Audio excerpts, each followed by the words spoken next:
Вітаю, друзі! Маю для вас цікаве відео, цікава історія. За плечима Tesla Model Y, Америка, 22-й рік. Було легко вдарено, відремонтували все, що треба, виїхали на дорогу, все файно, їде, грає. Але коли заїхали одним колесом, неважливо переднім чи заднім, важливо, щоб одне колесо заїжджало на перешкоду, в салоні відчувався просто дикий звук, дикий шум, гуркіт. Таке враження, що той кузов автомобіля розривається. Ну, як і, напевно, більшість майстрів в стандартній такій ситуації, ми почали копати ходову частину. Перекопали підвіску, перемацали, перещупали, нічого не знайшли, почали їхати, опять то саме. Розібрали підвіску, просто вийняли живцем рычаги, дослідили буквально детально, чуть ли не мікроскопом. Ну, все чотенько, машина 22-го року, там 20 тисяч на бігу. Ламатися нема чому. Легенький удар також був. Тупік. Потім в когось знаходиться геніальна ідея. А може у нас хлопає батарея. Здавалося б, why? Як? Чому? А насправді такий варіант є. Дивіться, я вам зараз все детально покажу.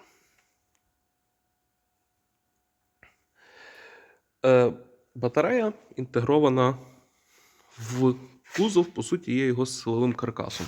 Зачеплена між двома порогами. Її основу складає алюмінієвий відливок з товщиною стінки приблизно в межах 2 мм. А от верх це є просто галімий кусок бляхи. Я вам зараз покажу. Воно все вібрує, тряскає, гримить. І оскільки батарея є частиною силового каркасу, коли колесо, яке з коліс одне наїжджало на перешкоду, делікатно змінювалася геометрія кузова, і ми отримали цей дикий звук, цей барабанної дробі під машиною. От. А чому так відбувається? Невже на заводі це не передбачили? Передбачили. Наклеїли ось такі 4 чудові полосочки віброізоляції, які ніби ту проблему мали рішати. Але наклеїли їх криво. Виявляється, на заводі Tesla теж є бокопори.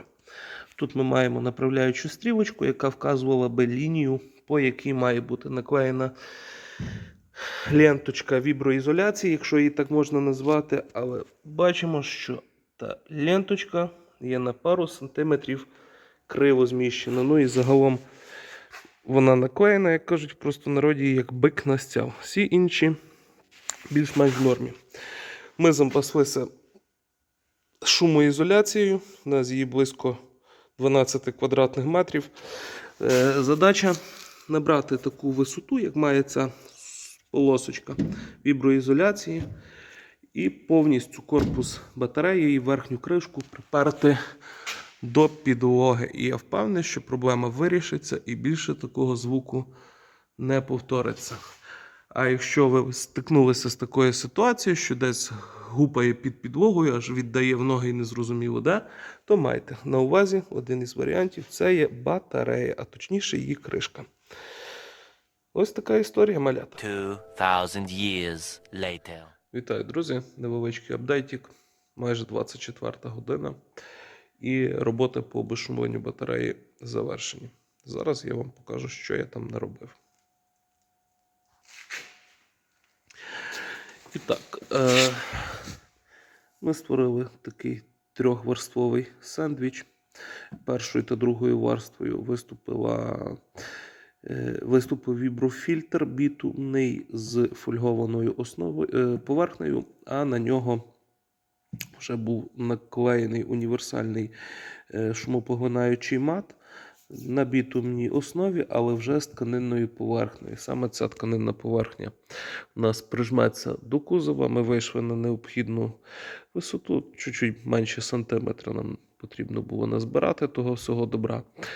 І по результату, навіть коли от зараз батарея просто лежить собі на підйомнику, так, на приспособі для демонтажу, я задоволений результатом повністю. Тобто ми натискаємо умовно в любу точку, і ми не чуємо того бехкання, того барабанного звуку.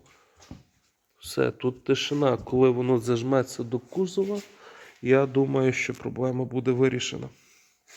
Тож, ремонт можна вважати вдалим. Поки що спатоньки. Завтра буде ще потрібно кілька годин, щоб це все замонтувати назад. І буде результат. Але я впевнений на 99,9%, що він буде позитивним. Ось такі новини.